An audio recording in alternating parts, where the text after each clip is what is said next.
Okay, so now how do I make a target? Okay, so this target you can see has a backboard.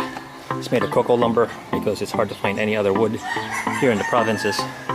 So all I did is just cut off 24-inch pieces and cut them, put them side to side, so I have some sort of a target.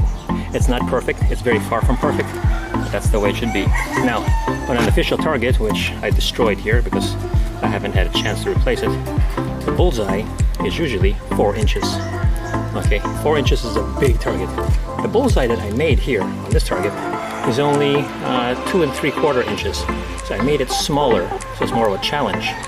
Now each line, each one of these, okay, is 2 inches.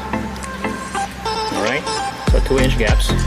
So it's 5, 4, 5 points, 4, 3, 2, 1 points. Hitting anywhere out here, 0, 0, big fat 0, okay? So don't miss the target. Aim for the bullseye, that's it.